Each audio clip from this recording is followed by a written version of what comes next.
네. 바울이 3차 전도행 시기에 디아스포라 유대인들 사이에 어떤 일이 있었는가? 특히 믿는 예수님을 믿은 유대인들 사이에 어떤 일이 있었는가 하는 것은 기억하시고 여기 주변을 살피는 게 좋습니다. 첫째는 유대교가 예수님을 믿은 유대인들을 핍박하고 있었습니다. 출교란 걸 당했어요. 심각한 문제가 터집니다. 그 다음에 이방인 구원을 그럼 어떻게 받는가? 원래 이전에는요, 유대인들은 유대인만 전도했어요. 이방인은 전도 대상이 아니라고 생각했어요. 왜냐하면요, 이방인들은 애초에 하나님 구원 받지 못한다고 생각했습니다. 제사도 못 드리고 하다 보니까요. 그러다 보니까 이런 말이 나온 거예요. 고이란 말 혹시 들어본 적 있으신지 모르겠습니다. 이방인들을 고이라고 불렀거든요. 네, 말하는 짐승이라는 뜻입니다. 그러다 보니까 다른 말로 이방인들은 지옥의 땔감이다 이런 말을 쓴단 말이에요. 살아봤자. 그게 유대인들의 생각입니다. 근데 이방인들 구원이 있다는 겁니다. 근데 이방인들이 그래 구원 받는다 그러면 이방인들 어떻게 구원 받는데 유대인이 돼야 돼? 아니면 이방인 상태로 구원 받아? 하는 것이 지금 초기 교회 사이에 큰 문제거리였습니다. 이게 갈라디아서 문제예요. 그리고 파당이 나뉘었습니다. 이방인들은 할례 안 받아도 돼? 하는 사람들이 누구냐 그러면 바울파예요. 아니야, 이방인도 유대인 돼야지. 하나님은 유대인에게만 구원이 있다고 했다니까. 하는 사람들은 할례파예요. 이들 사이에 갈등이 있어요. 사도행전 15장에 교회 결정이 있지만 할례파는 승복하지 않았습니다. 승복하지 않아가지고 계속해서 이게 문제가 터집니다. 그리고 출교를 당하다 보니까 많은 유대인들이 생활에 극비난 어려움을 당했습니다. 몰수를 당했어요. 한번 참고구절 한번 보실까요?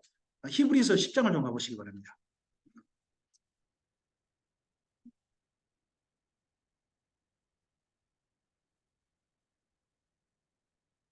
히브리서 10장 32절을 보세요.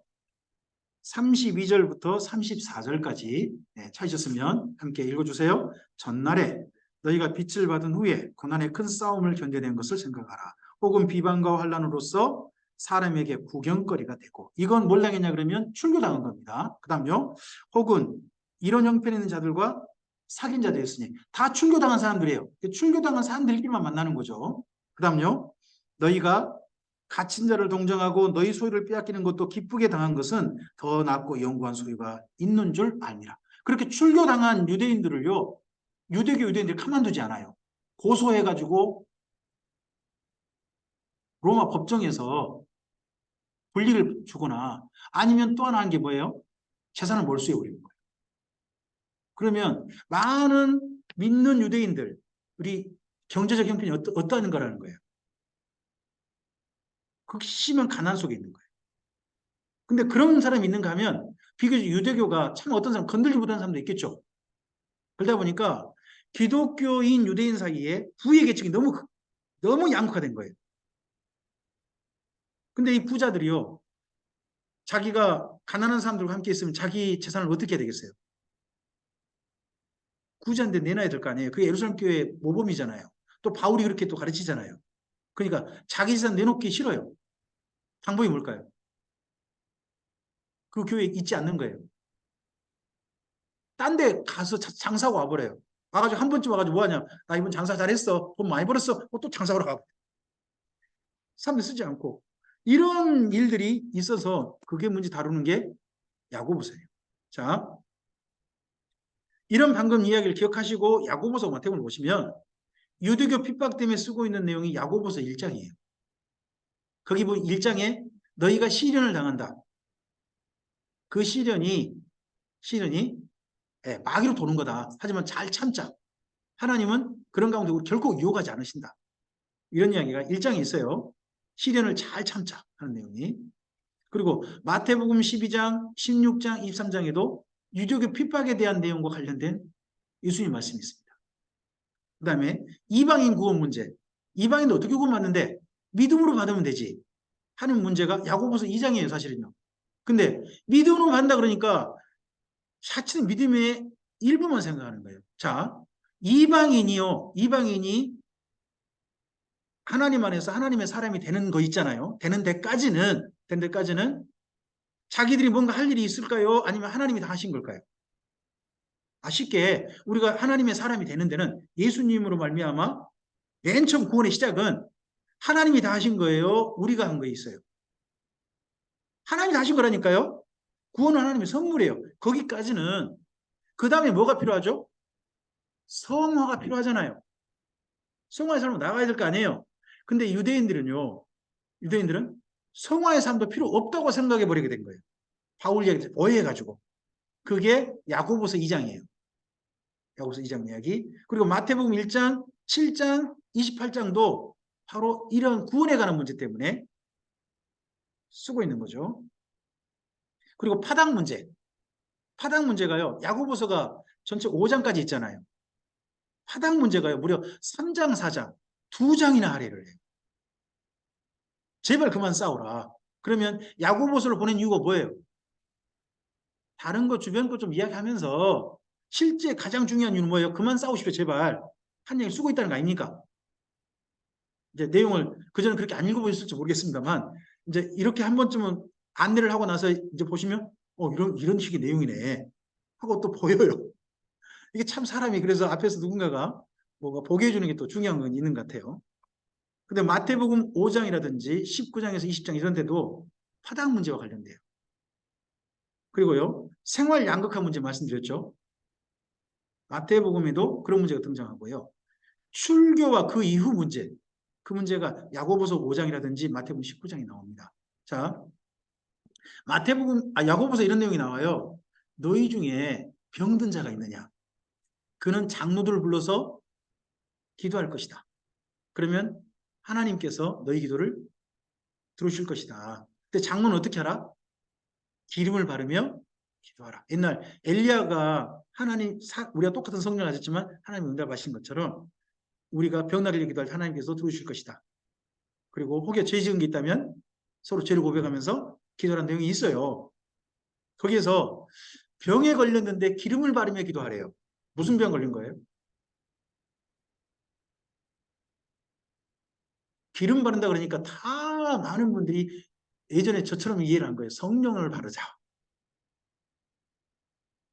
전혀 아니고요. 전혀 아니고 몸에 상처가 난 거예요. 자, 유대의 교로부터 출교당할 때 40에서 하나 감한매를 맞아요. 39대를 맞아요. 재산은요? 몰수당했어요. 40에 하나 감한매 39대 맞을 때 그냥 봐주면서 때릴까요? 사정없이 때려버릴까요? 사정없이 때려버리는 거예요. 그러면 그 몸에요. 이건 당장 치료하지 않으면 안 될 정도로 심각한 몸에 상처를 입은단 말이에요. 쉽게 여러분 예루살렘에서 여리고로 내려가다가 강도 만난 사람 있잖아요. 그 사람에 대한 긴급 조처가 뭐였죠? 사마리아인이 긴급 조처했던 게 뭐예요? 먼저는 포도주를 붓는 거예요. 왜요? 상처 소독해야 돼요. 강도가 나한테 속병 들게 아니잖아요. 몸을 어디 상처 낸 거 아니에요. 그러니까 붓고요. 그 다음에 뭐예요? 그 위에 기름을 부었어요. 올리브 기름. 도포용이에요. 밖에서 외부에서 뭐가 안 들어오도록. 세균 감염 안 되도록 막아주는 거 형식이에요. 근데 여기 이 사람들이 병 걸렸는데 그 병이 아무리 봐도 출교당할 때 맞은 그런 흔적 때문인 것 같단 말이죠. 근데 치료할 돈이 없어요. 장로님들은 돈이 있을까요, 없을까요? 장로님들도 어디 병원에 모시고 갈 돈이 없어요. 그러다 보니까 할 수 있는 방법이 뭐예요? 그나마 할 수 있는 게 올리브유 발라줘가지고 밖에서 세균침이 막아줘가지고 스스로 좀 몸이 상처가 회복되기를 하는 그 정도만 할 수 있는 조처예요. 그 정도 하고서 나머지는 누구한테 부탁드리는 거예요? 하나님께. 하는 게 거기 내용이거든요. 그 당시에 형식을 모르고 기름을 바르고 기어이 성령님으로 가져가서 해석하다 보니까 엉뚱한 해석이 나오는 거예요. 그 부분들은 좀 다르게 그 당시에 출교 관련된 내용이라는 거 이해하시고 읽으시면 좋습니다.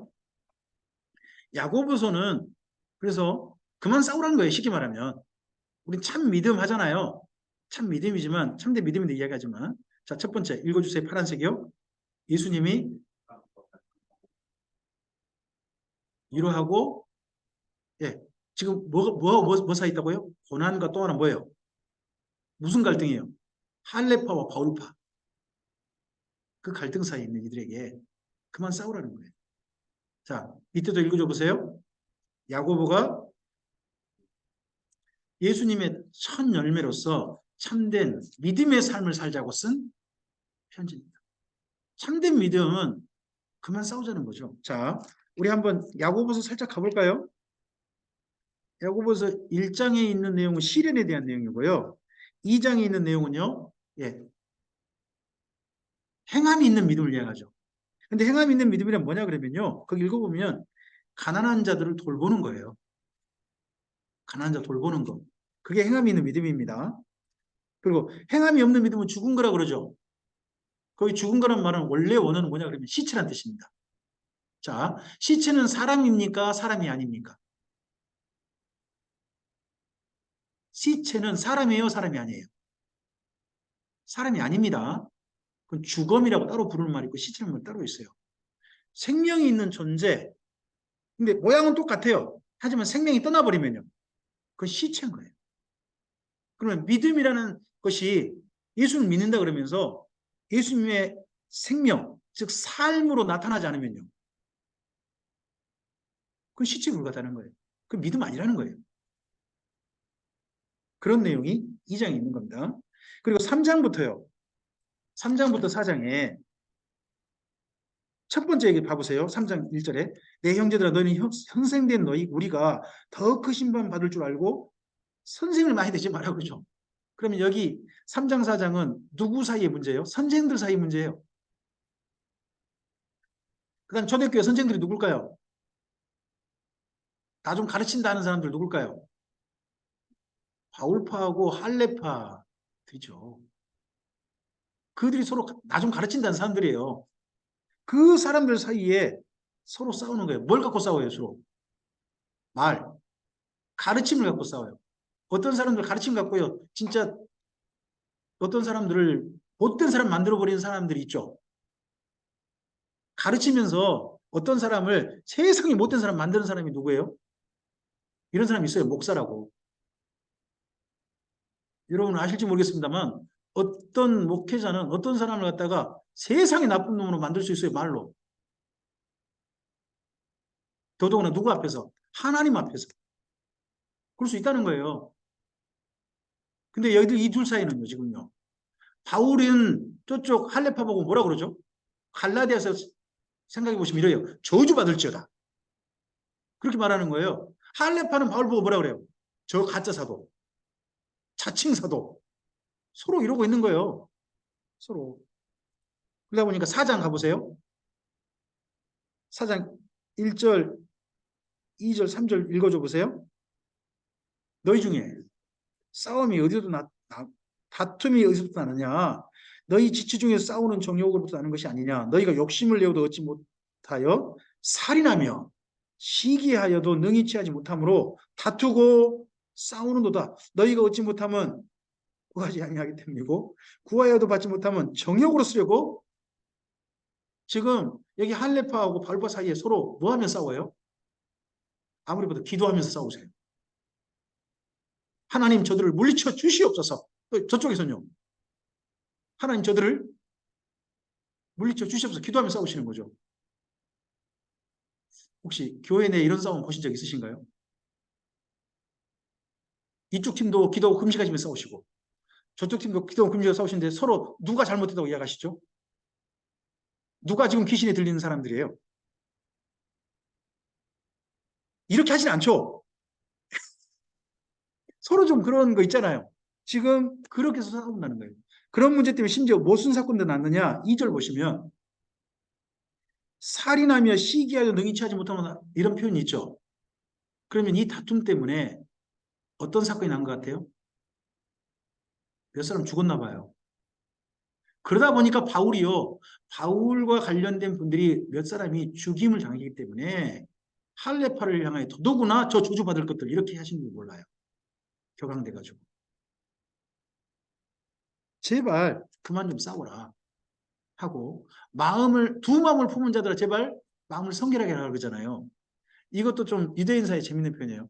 마음이 두 마음. 유대인들 그럼 마음 그러면 어디가 떠오를까요? 우리는 마음 그러면 어디가 떠오르죠? 몸, 신체 장기 중에. 마음 그러면 떠오르는데. 어디세요? 대부분 다 심장 또는 뭐예요? 머리 이렇게 떠오르잖아요. 유대인들은요, 마음 그러면 신장을 생각을 해요. 콩팥. 콩팥이 몇 개예요? 두 개잖아요. 그 두 마음 품은 자들 콩팥 두 개. 그 유대인들 독특한 좀 언어 방식이니까 그들의 그 장기에 대한 개념이니까 우리가 약간 다르다 하는 것도 이해하시고 성경을 보시는 게 좋습니다. 그래서 서로 제발 좀 뭐하지 마라. 11절 가보세요. 형제들아 서로 제발 좀 뭐하지 마라. 비방하지 마라. 하는 내용으로 3장부터 4장까지 계속 쓰고 있다는 거예요. 제발 좀 그만 좀 싸우라 하는 내용으로. 네. 읽어보시면 그런 내용들이 보일 겁니다. 그리고 말씀드렸던 것처럼 그다음 부자들이 자기 돈 아끼려고 교회에서 어떻게 보면 교회는 다니는데 전혀 기여하지 않고 가난한 자를 돌보지 않는 그런 부자들에 대한 경고 그런 내용이라든지 하는 것이 그 다음에 있습니다. 그러다 보니까 그 부자들에게 경고를 할 때 예수님 말씀은 거꾸로 이야기해요. 거기 5장 가보세요. 들으라 부한자들아 너희에게 이 말 고생으로 말미암아 울고 통고 가라. 너희 재물은 썩었고 너희 옷은 좀 먹었으며 너희 금과 은은 녹이 쓸었으니 이 녹이 너희에게 증거가 되며 여기 이 말 어디 예수님 어떤 말씀을 뒤집어 이야기한 거죠? 예수님 이런 말씀하세요. 너희 보물을 하늘에 쌓아두라. 거기는 점도 먹지 않고 동록 금이나 이런 은 같은 거에 녹도 쓸지 않는다. 이런 말씀 있잖아요. 그게 본래 뭔 말씀이냐 그러면 구제하라는 말이에요. 구제. 근데 구제하라는 말을 안 한 것 때문에 거꾸로요. 부자들이 구제 안 하니까요. 그 이렇게 하는 거예요. 자, 뭐 마태복음 잠깐 볼까요? 마태복음에 너희 보물을 하늘에 쌓아두라는 말이 6장에 있죠. 마태복음 6장 가보세요. 이 부분을 또 좀 오해하신 분들이 좀 있어요.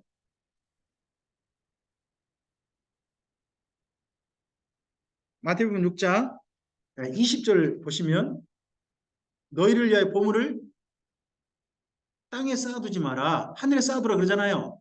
이 보물이 뭐예요? 많은 분들이 헌금이래. 목사님한테 그렇게 또 배웠어요. 헌금이라고 배웠어요. 근데 전혀 아니에요. 이건 헌금일 수가 없어요. 자, 누가복음 11장을 좀 가보실까요?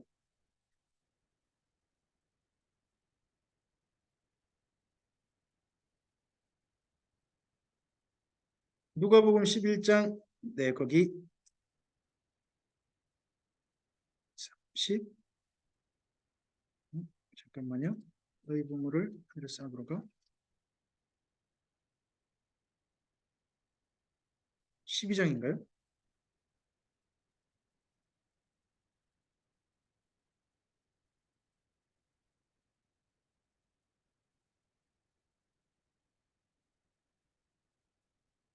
응?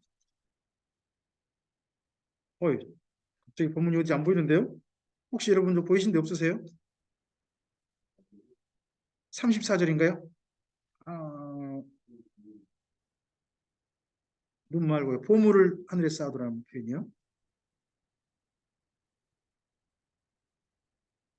누가복음에 있는데 누가복음과 비교해서 읽어보셔야 돼요.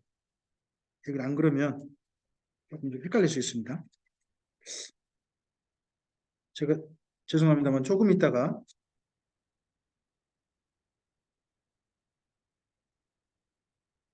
네, 잠시 후에 제가 좀 보겠습니다. 죄송합니다. 제가 지금은 안 보이네요. 지금 보이지 않네요. 사장님.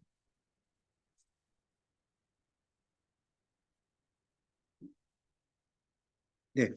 어쨌든 19절 아까 마태복음 6장 19절에 보시면 점과 동록이 하고 도둑이 구멍을 또 도둑질한다.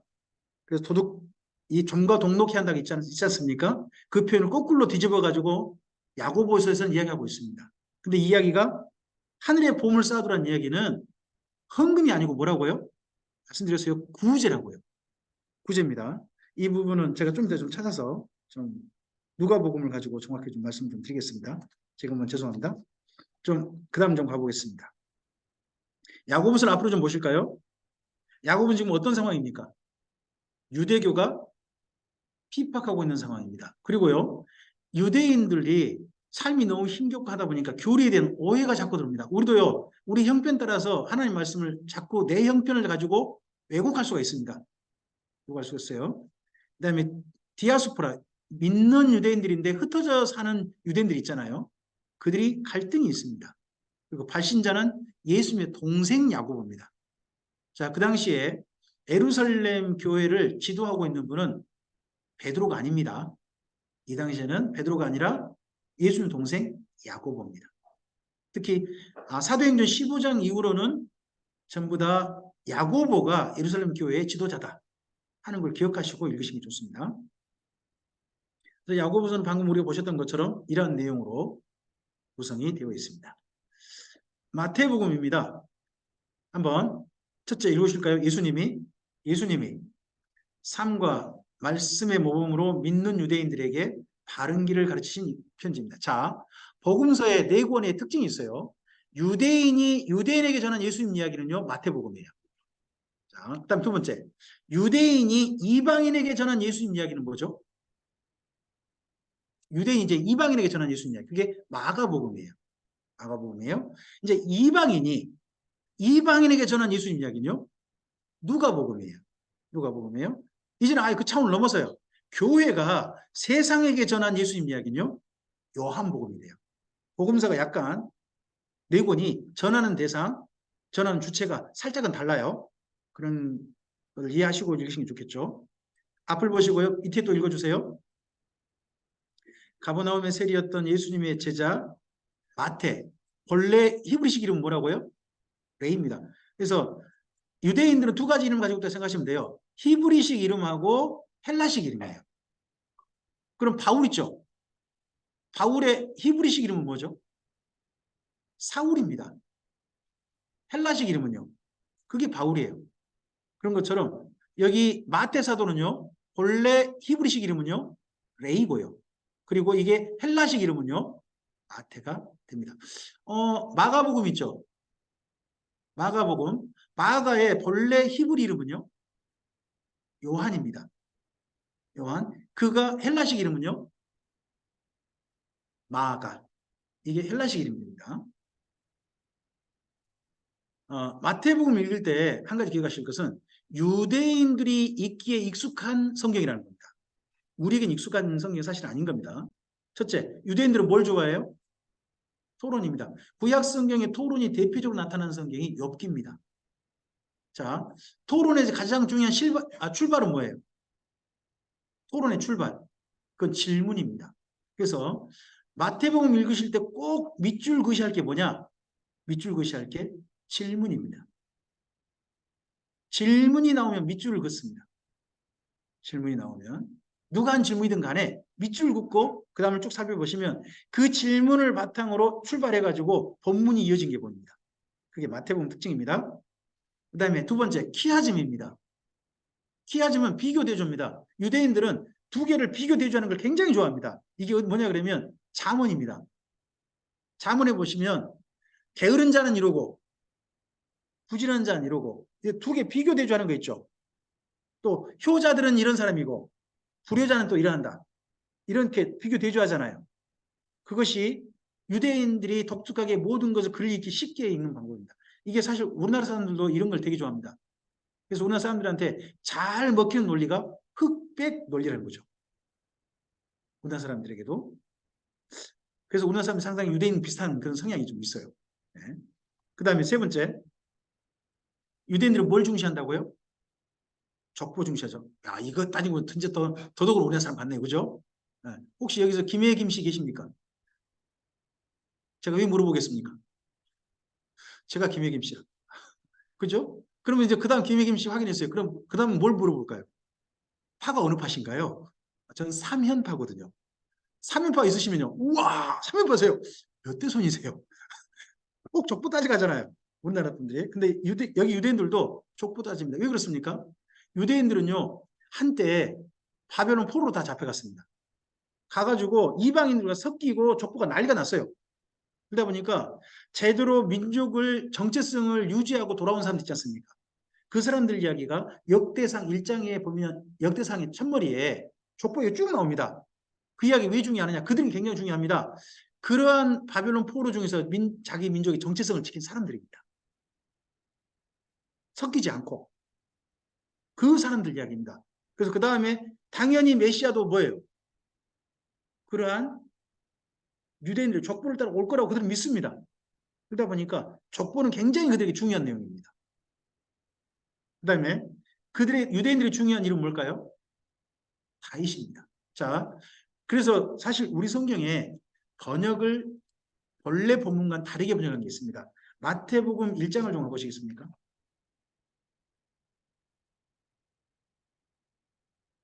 마태복음 1장 1절. 네. 찾으셨으면 읽어주시겠습니까? 우리 성경은 아브라함과로 시작되어 있죠. 그러나 본래 마태복음은 그렇게 시작되지 않습니다. 다윗과 아브라함으로 시작되어 있습니다. 누구를 앞세웠어요?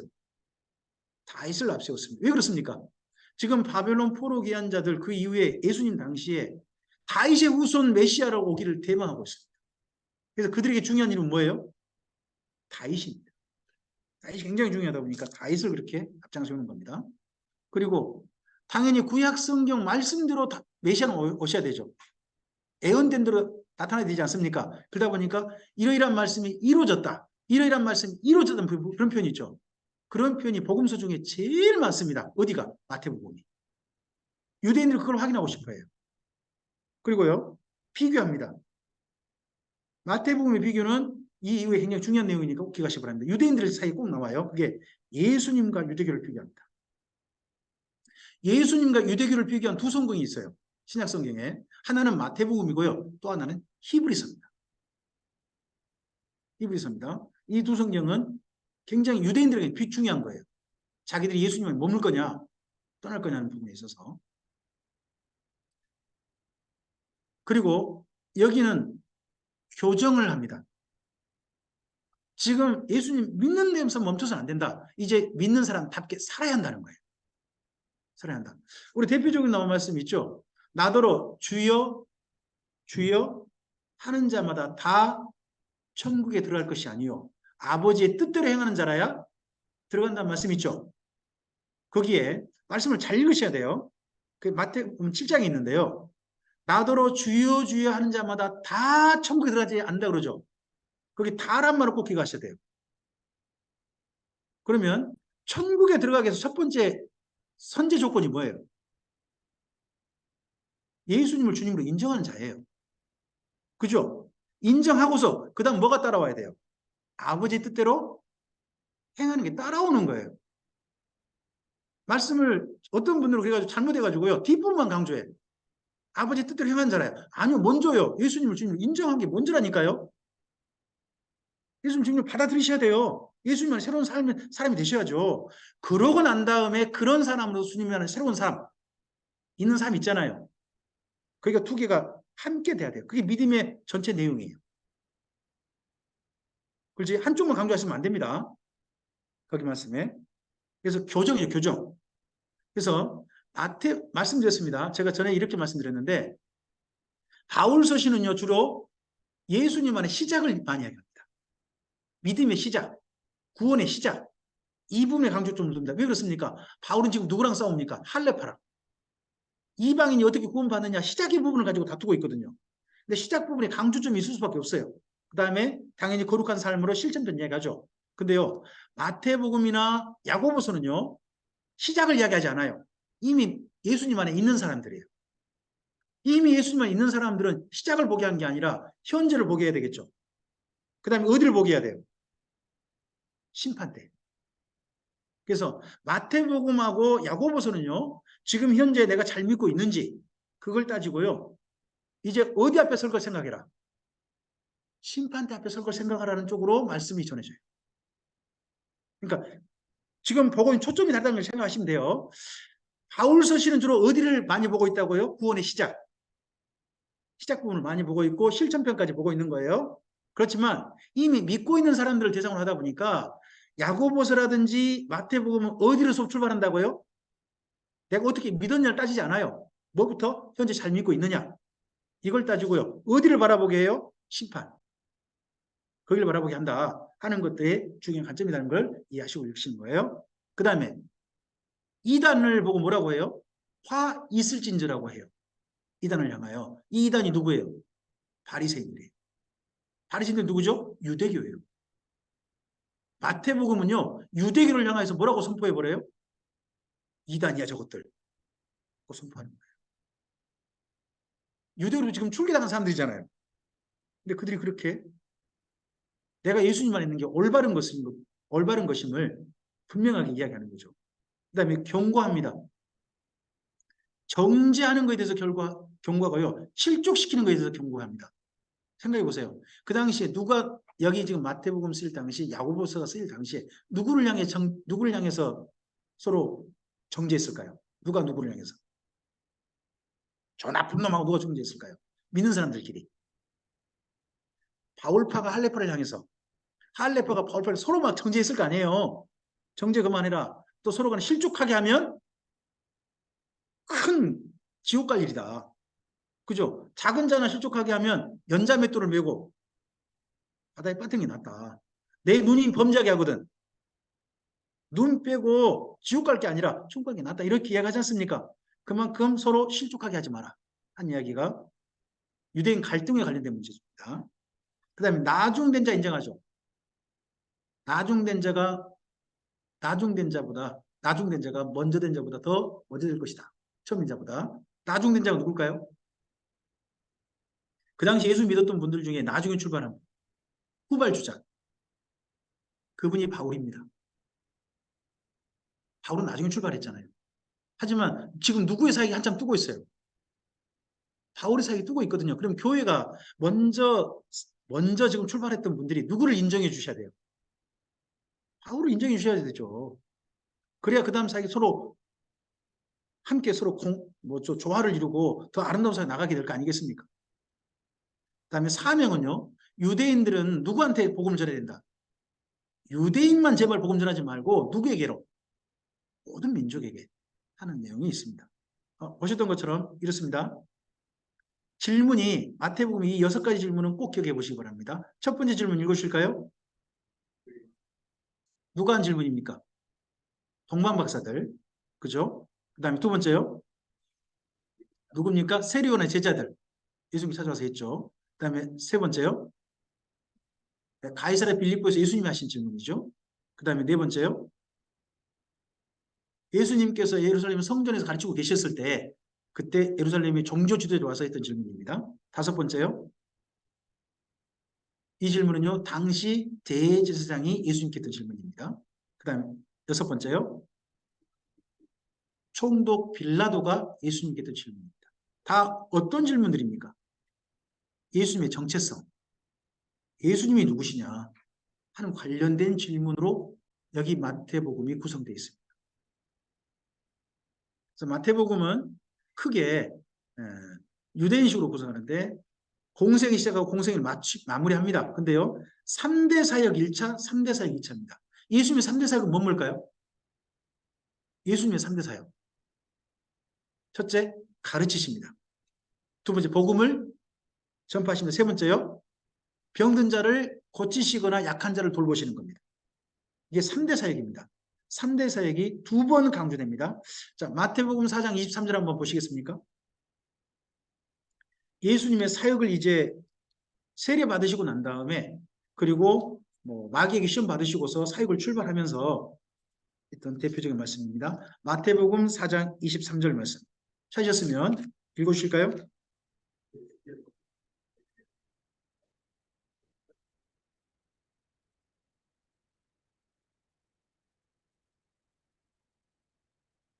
네, 그 말씀을 기억하시고 자 다시 9장 35절을 보세요.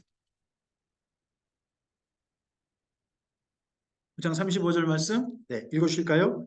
예수께서 모든 도시와 마을에 두루 다니사 그들의 회당에서 가르치시며 천국 복음을 전파하시며 모든 병과 모든 약한 것을 고치시니라. 예수님의 사역을 이렇게 두 번 요약해 줍니다. 이게 3대 사역인 거죠. 3대 사역. 이 사역이 오늘 우리 교회가 본받아야 될 사역인 겁니다. 여기가 어디겠습니까? 이 올리브 나무가 이렇게 오래된 올리브 나무가 있는 곳, 겟세마네라고 불리는 거기죠. 여긴 뭐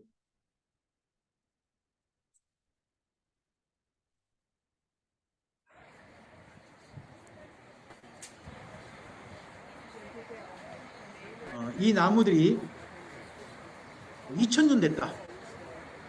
그렇게 불리는 겟세마네 동산 예수님께서 기도하셨다는 거기입니다. 자, 이 나무 보시면 어떻게 2000년 돼 보이지 않으십니까? 그럼 2000년 전에 여기서 누가 기도하셨을까요? 예수님께서. 그랬을까요? 안 그랬을까요? 모르죠. 모르죠. 다만 여기 와서 지금 뭐 하자는 거예요? 예수님이 기도하셨던 것처럼 우리도 기도하자 하는 의미로 그렇게 하는 거고요. 그 올리브 나무는 독특한 특징이 있대요. 젖붙이면요. 젖붙이면 그게 다시 나무가 출발해가지고 1000년을 산대요. 원래 올리브 나무는 수명이 1000년이라고 해요. 1000년 살아보고 싶네요.